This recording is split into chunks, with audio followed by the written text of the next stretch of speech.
10 ମିନିଟ୍ରେ ସେ ନାରୀ ତୁମକୁ ଫୋନ୍ କରିବ, ହାତ ଧରିକି ଘରକୁ ଡାକିବ, ଯାହା ଚାହିଁବେ ତାହା କରିବ। କେବଳ ମାତ୍ର ଗୋଟିଏ ଥର ନାରୀ ମୋହିନୀ ବଶୀକରଣ ମନ୍ତ୍ର ପଢ଼ି ଦିଅନ୍ତୁ। ହଁ ଫ୍ରେଣ୍ଡସ୍, ଆଜିର ଏହି ଭିଡ଼ିଓଟିରେ ମୁଁ ଆପଣଙ୍କୁ ଶିଖେଇବି ନାରୀ ମୋହିନୀ ବଶୀକରଣ ମନ୍ତ୍ର। ଏହି ମନ୍ତ୍ରକୁ ଆପଣ ପଢ଼ିବା ମାତ୍ରେ 10 ମିନିଟ୍ରେ ପ୍ରଭାବ ପଡ଼ିବା ଆରମ୍ଭ ହୋଇଯିବ। ବାଧ୍ୟ ହେବ ସେ ନାରୀ ତୁମ ପାଖକୁ ଆସିବା ପାଇଁ, ତୁମର ସବୁ ଇଚ୍ଛାକୁ ପୂରଣ କରିବା ପାଇଁ। କେବଳ ମାତ୍ର ଗୋଟିଏ ଥର ନାରୀ ମୋହିନୀ ବଶୀକରଣ ମନ୍ତ୍ରକୁ ପଢ଼ି ଦିଅନ୍ତୁ। ତାପରେ ଦେଖିବେ କିପରି ସେ ଝିଅ ହେଉ ବା ପଡ଼ିଶା ଘର ଭାଉଜ ତୁମ ପାଖକୁ ଆସିବା ପାଇଁ ବାଧ୍ୟ ହେବ, ଯାହା ଚାହିଁବେ ତାହା କରିବ। ଏହି ବଶୀକରଣ ମନ୍ତ୍ର ଏତେ ଶକ୍ତିଶାଳୀ କି କେବଳ 10 ମିନିଟ୍ରେ ପ୍ରଭାବ ପକାଇଥାଏ। ସେ ଝିଅ ହେଉ ବା ପଡ଼ିଶା ଘର ସୁନ୍ଦରୀ ଭାଉଜ ରାତିଦିନ ଆପଣଙ୍କ କଥା ଭାବିବ। ଯେପର୍ଯ୍ୟନ୍ତ ଆପଣଙ୍କ ପାଖକୁ ଆସିନି, ଆପଣଙ୍କ ସହିତ ସମ୍ପର୍କ ରଖିନି, ସିଏ ଗୋଟେ ମୁହୂର୍ତ୍ତ ବି ରହିପାରିବନି। ହଁ ଫ୍ରେଣ୍ଡସ୍, ଯଦି ଆପଣ କେଉଁ ଝିଅକୁ ମନେ ମନେ ଭଲ ପାଉଛନ୍ତି, ତାହାର ସୁନ୍ଦରତାକୁ ଦେଖି ତା ଆଡ଼କୁ ଆକର୍ଷିତ ହେଉଛନ୍ତି, ତାକୁ ପଟେଇ ତାଠାରୁ ନିଜର ମନ ମୁତାବକ କାମ ହାସଲ କରିବାକୁ ଚାହୁଁଛନ୍ତି, ତେବେ ଆଜିର ଏହି ଭିଡ଼ିଓଟି ଆପଣଙ୍କର ଇଚ୍ଛାକୁ ପୂରଣ କରିବ। କାରଣ ଆଜିର ଏହି ଭିଡ଼ିଓଟିରେ ମୁଁ ଆପଣଙ୍କୁ ଶିଖେଇବି ଦୁନିଆର ସବୁଠାରୁ ଶକ୍ତିଶାଳୀ ନାରୀ ମୋହିନୀ ବଶୀକରଣ ମନ୍ତ୍ର। ଏହି ମନ୍ତ୍ରକୁ ଯଦି ଆପଣ ମାତ୍ର ଗୋଟିଏ ଥର ପଢ଼ିଦେବେ, ତାପରେ ଦେଖିବେ କିପରି ସେହି ସମୟଠାରୁ ସେ ଝିଅ ବା ବିବାହିତା ନାରୀ ମାତ୍ର 10 ମିନିଟ୍ରେ ତୁମକୁ ଫୋନ୍ କରିବ, ଘରକୁ ଡାକିବ, ଯାହା ଚାହିଁବେ ତାହା କରିବ। କୌଣସି ପ୍ରକାର ବାଧା ଦେବ ନାହିଁ। ନମସ୍କାର ଫ୍ରେଣ୍ଡସ୍, ଓଡ଼ିଆ ଫଣ୍ଡା ଚ୍ୟାନେଲକୁ ଆପଣମାନଙ୍କୁ ସ୍ୱାଗତ। ଯଦି ଆପଣ ଯେତେ ଚେଷ୍ଟା କରି ମଧ୍ୟ ନିଜ ପସନ୍ଦର ସେ ଝିଅକୁ ପଟେଇ ପାରୁନାହାନ୍ତି, ତେବେ ମୋ କଥା ମାନି ଏହି ବଶୀକରଣ ଗୋଟିଏ ଥର କରିକି ଦେଖନ୍ତୁ। ଏହି ମନ୍ତ୍ର ଏତେ ଶକ୍ତିଶାଳୀ କି ଯେଉଁ ଝିଅ ବା ନାରୀ ପାଇଁ ଏହି ମନ୍ତ୍ରକୁ ପାଠ କରିଦେବେ, ସିଏ ସେହି ସମୟଠାରୁ ଆପଣଙ୍କ ଆଡ଼କୁ ଆକର୍ଷିତ ହେବାକୁ ଲାଗିବ। କେବଳ 10 ମିନିଟ୍ରେ। ହଁ ଫ୍ରେଣ୍ଡସ୍, ଠିକ୍ ଶୁଣିଲେ, 10 ମିନିଟ୍ରେ ସିଏ ନିଜେ ଆପଣଙ୍କୁ ଫୋନ୍ କରିବ, ଭଲ ପାଉଛି ବୋଲି କହିବ, ଯାହା ଚାହିଁବେ ତାହା କରିବ। ଏହି ବଶୀକରଣ ସାହାଯ୍ୟରେ ହଜାର ହଜାର ଲୋକମାନେ ଲାଭବାନ ହୋଇଛନ୍ତି। ନିଜ ପସନ୍ଦର ସୁନ୍ଦରୀରୁ ସୁନ୍ଦରୀ ଝିଅ ବା ବିବାହିତା ନାରୀକୁ ମୁହୂର୍ତ୍ତକ ଭିତରେ ପଟେଇ ପାରିଛନ୍ତି, ଆଉ ତାଠାରୁ ମନ ମୁତାବକ କାମ ହାସଲ କରିପାରିଛନ୍ତି। ତେଣୁ ମୋର ଆପଣମାନଙ୍କୁ ଅନୁରୋଧ କି ମନରେ କୌଣସି ଖରାପ ଉଦ୍ଦେଶ୍ୟ କିମ୍ବା କୌଣସି ଖରାପ କାମ ପାଇଁ ଆପଣ ଏହି ବଶୀକରଣ ମନ୍ତ୍ର ପାଠ କରିବେନି। ଏଥିପାଇଁ ଆପଣଙ୍କୁ ବେଶୀ କିଛି କରିବାକୁ ପଡ଼ିବନି। କେବଳ ମୁଁ ଆପଣଙ୍କୁ ଗୋଟିଏ ବଶୀକରଣ ମନ୍ତ୍ର କହିବି, ଏହି ମନ୍ତ୍ରକୁ ଆପଣ ଶୋଇବା ପୂର୍ବରୁ ପଢ଼ିଦେବେ। ତାପରେ ଦେଖିବେ କିପରି ସେହି ସମୟଠାରୁ ସେ ଝିଅ ହେଉ ବା ବିବାହିତା ନାରୀ ଆପଣଙ୍କ ପ୍ରେମରେ ଦିବାନୀ ହୋଇଯିବ, ତୁମ ପାଖକୁ ଆସିବା ପାଇଁ ବାଧ୍ୟ ହେବ, ଯାହା ଚାହିଁବେ ତାହା କରିବ। ଯଦି କେଉଁ ଝିଅ ଆପଣଙ୍କୁ ଧୋକା ଦେଇଛି, ଛାଡ଼ି ପଳେଇଛି, ଆପଣଙ୍କର ନମ୍ବର ବ୍ଲକ୍ କରିଦେଇଛି, ଅନ୍ୟ କାହା ସହିତ କଥା ହେଉଛି, ଅନ୍ୟ କାହାକୁ ଭଲ ପାଉଛି, ତେବେ ମୋ କଥା ମାନି ମାତ୍ର ଗୋଟିଏ ଥର ଆଜି ରାତିରେ ଏହି ମନ୍ତ୍ରକୁ 3 ଥର ପଢ଼ି ଦିଅନ୍ତୁ।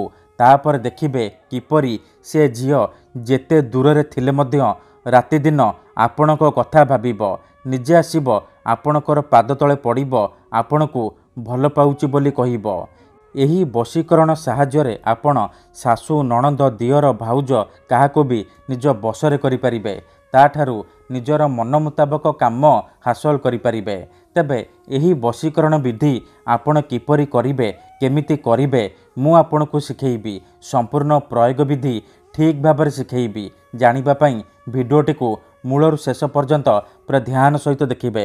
ଅଧାରୁ ଛାଡ଼ିକି ପଳେଇଲେ ଆପଣ କିଛି ବି ବୁଝିପାରିବେନି। ପରେ ଆପଣ କମେଣ୍ଟ କରିବେ, ଗୁରୁଜୀ ଆପଣଙ୍କର ବଶୀକରଣ କାମ କରୁନି।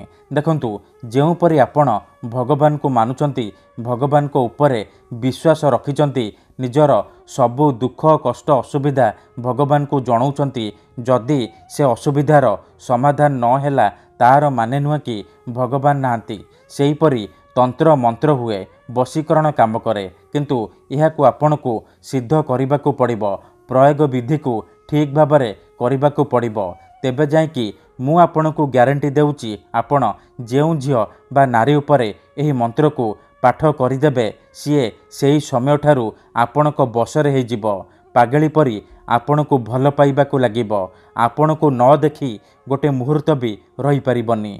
एथिपाई आमर तंत्र शास्त्ररू मु आज आपणक पई एमिति एक नारी मोहिनी महाशक्तिशाली वशीकरण मंत्र नहीं आसीची।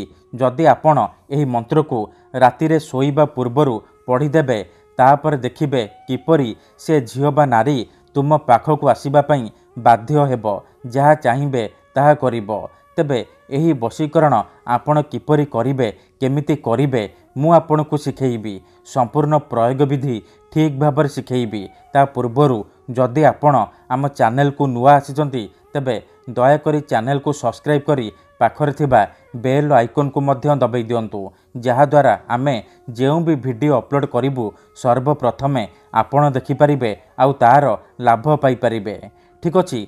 तेणु जदि आपण एही वशीकरण करिबाकू चाहुचंती से झियो बा विवाहिता नारी को पटेइबाकू चाहुचंती ताठारू निजर मन मुताबक काम हासिल करिबाकू चाहुचंती तेणु मोर आपण मानकू अनुरोध कि आपण वीडियोटी को पूरा ध्यान सहित शेष पर्यंत देखंतु। मन रखंतु एही वशीकरण विधि को आपण केउ भी बार करि परिबे किंतु जेबे भी करिबे रातिरे सोइबा पूर्वरु करिबे। विधिटी करिबा पूर्वरु भल भाबरे हाथ गोड़ धोईकी सफा वस्त्र पिंधिकी एही वशीकरण आरंभ करिबे।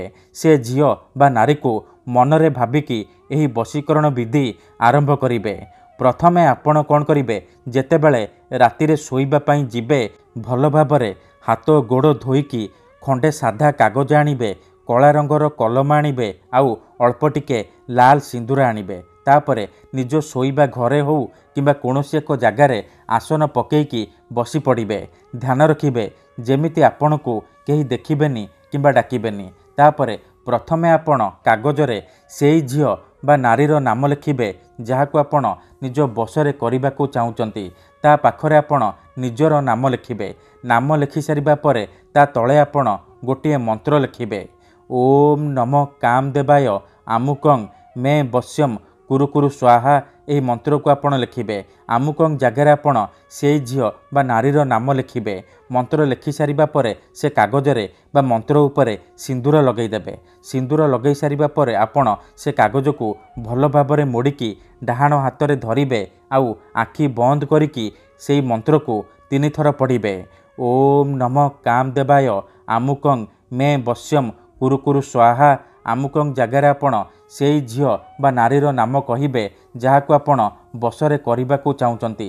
मंत्र को 3 थर पढ़ी सारिबा परे से कागज को निजर शोइबा तकिया तले रखिकी शोई पड़िबे। ग्यारंटी देउची एतिकी करिकी देखंतु से झियो हेउ बा विवाहिता नारी मात्र 10 मिनिट रे आपणक आड़को आकर्षित हेबाकू लागिबो। धन्यवाद।